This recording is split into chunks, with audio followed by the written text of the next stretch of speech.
Assalamualaikum warahmatullahi wabarakatuh. Perkenalkan, nama saya Lydia Farhiyah, guru mata pelajaran IPS di SMP Negeri 2 Gegesik. Saya akan mempresentasikan laporan hasil orientasi pengenalan nilai dan etika instansi pemerintah bagi P3K pada SMP Negeri 2 Gegesik, Kabupaten Cirebon. A. Pendahuluan. Yang pertama, latar belakang orientasi. Berdasarkan Undang-Undang Nomor 20 Tahun 2023 tentang Aparatur Sipil Negara, Pegawai Pemerintah dengan Perjanjian Kerja atau P3K adalah warga negara Indonesia yang memenuhi syarat tertentu yang diangkat berdasarkan perjanjian kerja untuk jangka waktu tertentu dalam rangka melaksanakan tugas jabatan pemerintahan. Orientasi P3K sangat bermanfaat dalam memahami tugas dan fungsi, nilai-nilai, serta etika jabatan yang perlu diketahui P3K, sehingga nantinya dapat memenuhi core values berakhlak dan employer branding ASN P3K bangga melayani bangsa sebagai transformasi budaya kerja ASN P3K. 2. Maksud orientasi: memberikan informasi kepada P3K supaya dapat memahami tugas pokok dan fungsi di instansi baru tempat kerjanya. Melalui orientasi diharapkan P3K dapat menyesuaikan diri dengan nilai-nilai dan budaya kerja instansi di lingkungan pemerintah Kabupaten Cirebon. 3. Tujuan orientasi di sini ada 6. A. Beradaptasi dengan iklim kerja. B. Melaksanakan pekerjaannya sebagai guru profesional di sekolah. C. Melaksanakan fungsi dan tugas guru dengan baik. D. Melaksanakan nilai dan etika sebagai seorang guru. E. Mampu memahami program orientasi dan mengenai nilai dan etika instansi pemerintah. F. Mampu mengaktualisasikan nilai-nilai dasar ASN berakhlak. 4. Waktu dan tempat. Waktu pelaksanaan orientasi P3K dari hari Senin tanggal 13 November 2023 sampai dengan hari Kamis tanggal 30 November 2023 melalui Google Classroom dan Zoom Meet baik sinkronus maupun asinkronus, bertempat di satuan kerja masing-masing atau di SMP Negeri 2 Gegesik.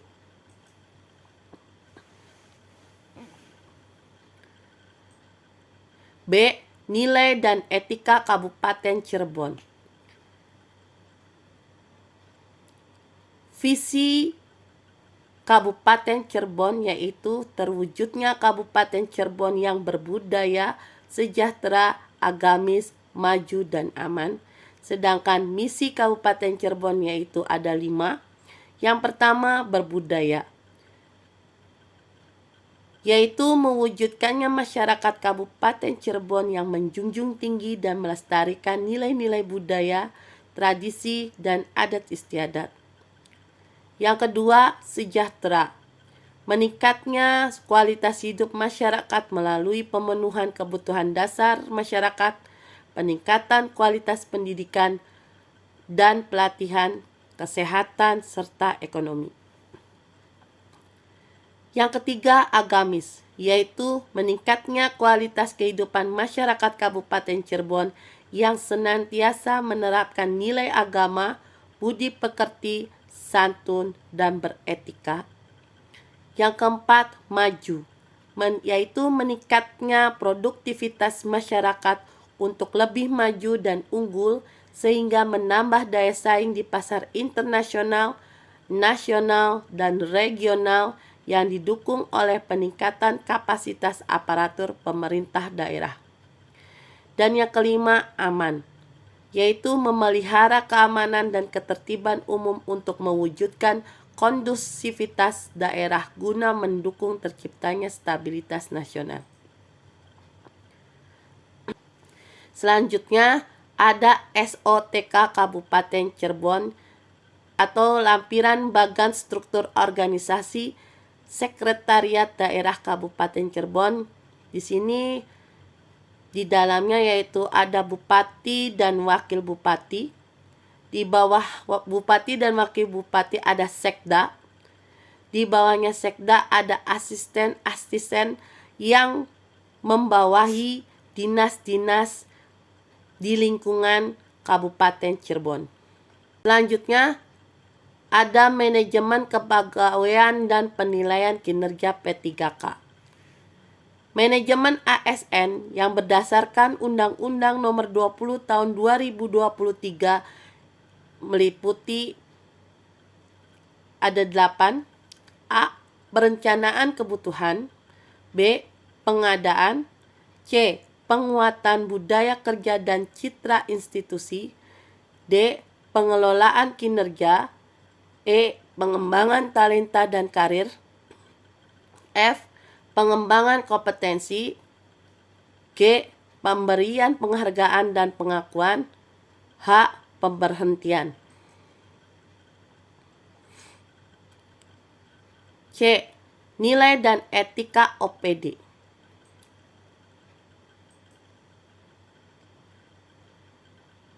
Di sini ada lampiran bagan struktur organisasi Dinas Pendidikan Kabupaten Cirebon. Yang di dalamnya ada Kepala Diknas. Di bawahnya Kepala Diknas ada Sekretariat. Di bawahnya Sekretariat itu ada yang pertama ada sub bagian umum dan kepegawaian. Di bawahnya Sekretariat yang kedua ada sub bagian keuangan dan aset, dan yang ketiga ada sub bagian perencanaan, evaluasi, dan pelaporan. Di bawahnya sub-sub bagian tersebut ada beberapa seksi-seksi bidang yang berada di lingkungan Dinas Pendidikan Kabupaten Cirebon. Selanjutnya, Dinas Pendidikan adalah salah satu lembaga pemerintah yang memiliki peran penting dalam pengembangan dan pengelolaan sistem pendidikan di suatu daerah. Tugas pokok dan fungsi Dinas Pendidikan itu sendiri dapat bervariasi sesuai dengan peraturan dan kebijakan yang berlaku di masing-masing daerah. Tugas pokok dari Dinas Pendidikan di sini ada 5. Yang pertama, perencanaan pendidikan. Yang kedua, penyelenggaraan pendidikan. Yang ketiga, pengembangan kurikulum. Yang keempat, pengawasan dan evaluasi. Yang kelima, pengembangan sumber daya manusia. Fungsi dari Dinas Pendidikan di sini ada 8. Yang pertama, regulasi dan kebijakan. Yang kedua, pendanaan pendidikan. Yang ketiga, pengawasan dan pengendalian. Yang keempat, penyuluhan dan informasi. Yang kelima, kerjasama dan kolaborasi. Yang keenam, pengembangan inovasi. Yang ketujuh, pendidikan inklusif. Dan yang kedelapan, pengembangan kepemimpinan.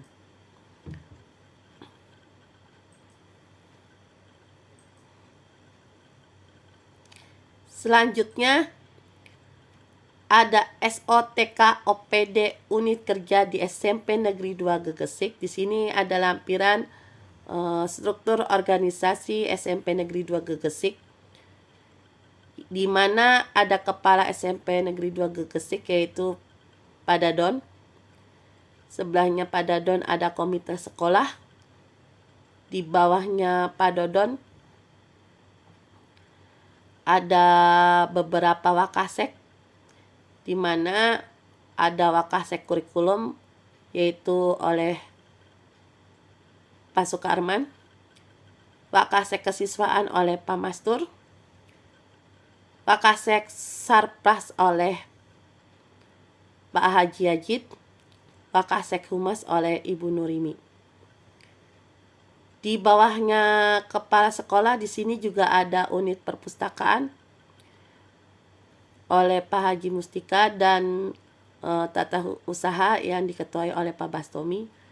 Di bawahnya Wakasek ini ada beberapa wali kelas, guru BK, pembina OSIS dan pembina ekstrakurikuler, serta guru mata pelajaran. Di bawahnya lagi ada peserta didik.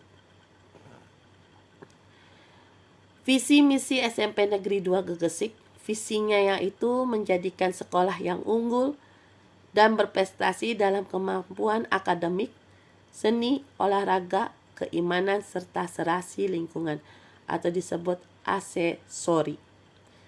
Misinya SMP Negeri 2 Gegesik di sini ada 5. Yang pertama, mewujudkan peningkatan perolehan prestasi akademik.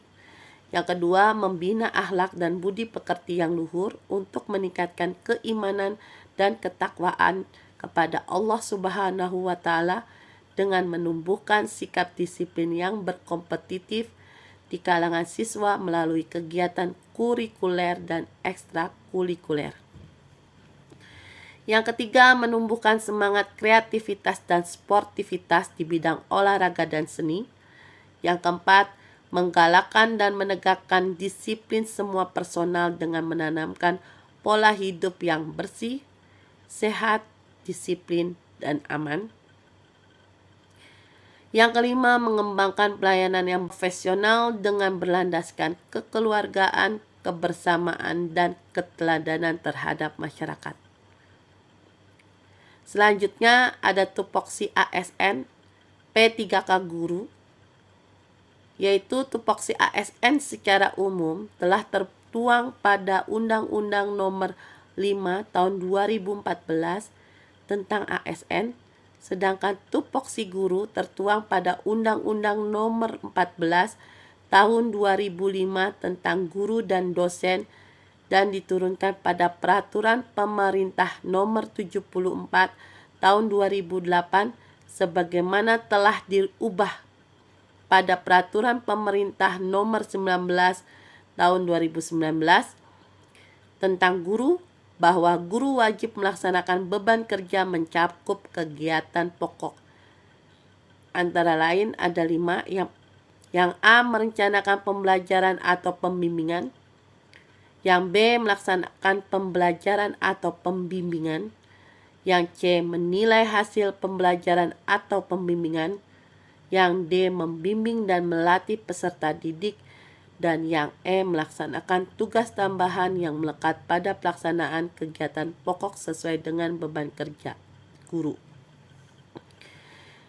Maksud beban kerja guru yang dimaksud adalah yaitu paling sedikit memenuhi 24 jam tatap muka dan paling banyak 40 jam tatap muka dalam 1 minggu.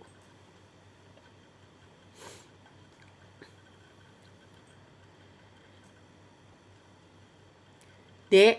Rencana hasil kerja P3K. Di sini saya merencanakan hasil kerja P3K dari tahun 2023 sampai 2027, di mana tahun 2023 yaitu peningkatan literasi siswa. Dengan meningkatnya literasi siswa dengan cara yaitu menyusun metode literasi 15 menit pada saat KBM atau mengajak peserta didik aktif di perpustakaan. Di tahun 2024 yaitu tentang improvement metode pembelajaran, di mana saya membuat model pembelajaran yang dapat membuat siswa aktif dengan tujuan meningkatkan minat siswa belajar IPS di dalam kelas. Yang ketiga di tahun 2025 yaitu tentang peningkatan kualitas guru, di mana peningkatan kemampuan guru itu mengikuti workshop atau MGMP atau pelatihan. Di tahun yang keempat di tahun 2026 yaitu tentang media pembelajaran interaktif, di mana saya akan menggunakan audio visual dalam pembelajaran IPS dan aplikasi berbasis internet dalam pembelajaran IPS. Dan yang kelima di tahun 2027 tentang proyek pembelajaran, di mana saya akan membuat proyek pembelajaran dengan potensi lokal dan melibatkan lingkungan sekitar sekolah atau siswa.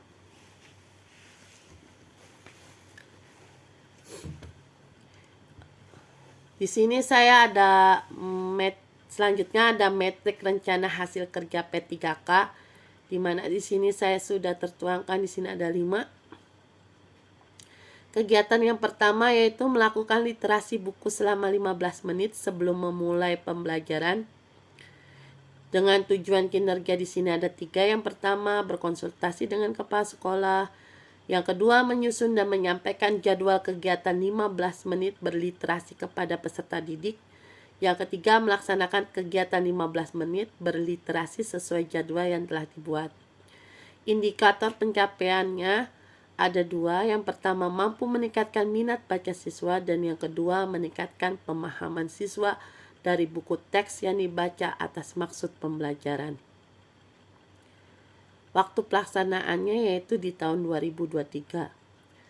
Yang kedua, kegiatan kedua adalah merubah metodologi pembelajaran dari 1 arah menjadi 2 arah atau melibatkan peserta didik. Tujuan kinerjanya adalah ada 3. Yang pertama, guru berkonsultasi dengan kepala sekolah. Yang kedua, guru memilih metode pembelajaran yang sesuai dengan tema pada saat rencana proses KBM. Yang ketiga, pembuatan rencana belajar yang tepat seperti RPP, soal tes, dan sumber pembelajaran yang lainnya. Selanjutnya ada indikator pencapaiannya yaitu ada 3. Yang pertama, siswa dapat berperan aktif dalam proses belajar di dalam kelas sehingga siswa tidak lekas bosan. Yang kedua, mengasah kemampuan siswa dalam berbicara di depan audiens. Dan yang ketiga, meningkatkan prestasi siswa. Pelaksanaannya yaitu di tahun 2024. Kegiatan yang ketiga yaitu tentang peningkatan kualitas para pendidik untuk meningkatkan skill dan kemampuan dalam mengajar. Tujuan kinerjanya di sini ada 3. Yang pertama, guru berkoordinasi dengan kepala sekolah. 2. Guru mengikuti diklat pembelajaran secara intensif untuk meningkatkan skill dan pengetahuan sebagai seorang pendidik. Dan yang ketiga, berpartisipasi aktif dalam perkumpulan MGMP IPS di Kabupaten Cirebon untuk dapat terus mengupdate informasi dan metode pembelajaran terkini. Indikator pencapaiannya di sini hanya 1, yaitu guru dapat lebih terampil dalam pengajaran kepada peserta didik sehingga tujuan pembelajaran dapat tercapai dengan baik. Waktu pelaksanaannya di tahun 2025. Kegiatan yang keempat yaitu membuat media pembelajaran yang interaktif. Tujuan kinerjanya di sini ada 3. Yang pertama, guru dapat memanfaatkan media pembelajaran berbasis TIK. Yang kedua, menggunakan media pembelajaran berbasis internet seperti YouTube, Google Site, dan lain sebagainya untuk membuat variasi tidak hanya books oriented. Yang ketiga, menggunakan media interaktif seperti quizzes atau Google Form dalam melakukan evaluasi hasil belajar siswa. Indikator pencapaiannya di sini ada 2. Yang pertama, siswa dapat berperan aktif dan fokus dalam kegiatan pembelajaran. Yang kedua, meningkatnya prestasi siswa. Waktu pelaksanaannya yaitu di tahun 2026. Kegiatan yang kelima yaitu membuat siswa berinteraksi dengan masyarakat sekitar dengan menggunakan metode pembelajaran berbasis proyek. Tujuan kinerjanya di sini ada 2. Yang pertama, berkoordinasi dengan kepala sekolah untuk menerapkan metode pembelajaran berbasis proyek.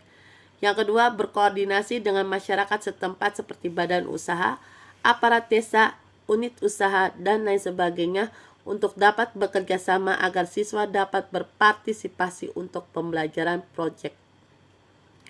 Indikator pencapaiannya ini ada satu, yaitu siswa dapat belajar dan mengambil manfaat pengetahuan dengan berinteraksi langsung dengan masyarakat. Waktu pelaksanaannya yaitu tahun 2027.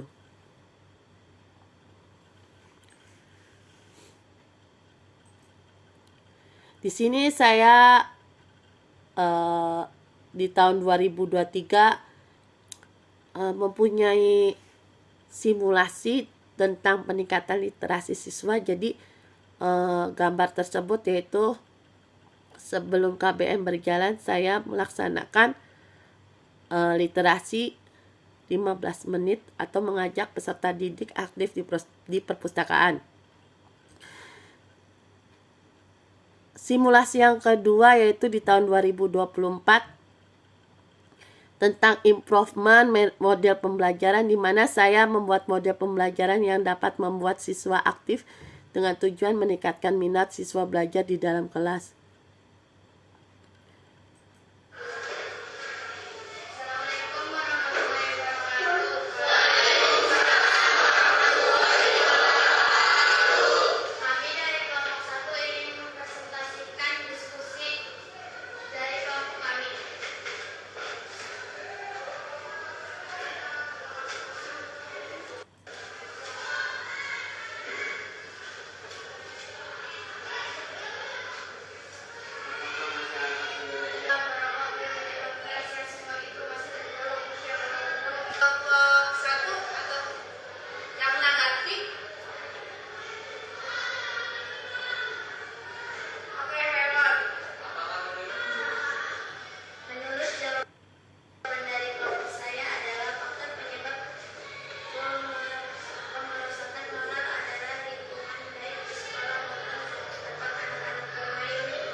Ketiga, di tahun 2025 yaitu tentang peningkatan kualitas guru, di mana melalui program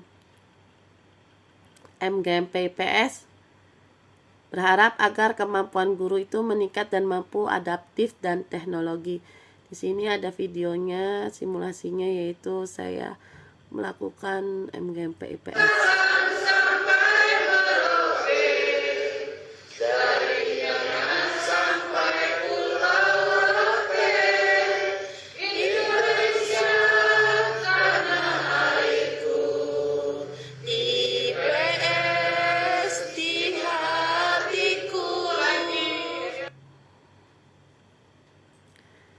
Yang keempat, di tahun 2026 simulasinya yaitu tentang media pembelajaran interaktif, di mana saya di sini mengajar dengan menggunakan bantuan laptop, proyektor, dan media audiovisual berbasis internet seperti Quizizz, YouTube, Google Form, agar proses pembelajaran menyenangkan dan belajar meningkat, prestasi juga akan meningkat. Di sini simulasinya. Saya menggunakan YouTube di Google Site.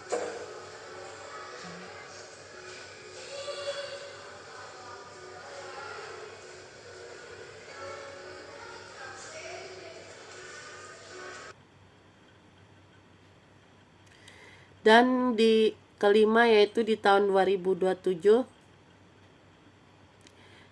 tentang proyek pembelajaran, di mana membuat proyek pembelajaran dengan potensi lokal dan melibatkan lingkungan sekitar sekolah atau masyarakat. Di sini anak-anak ke pasar untuk melakukan wawancara tentang bahan-bahan yang akan dijadikan proyek, menanyakan harga-harga untuk dijadikan proyek.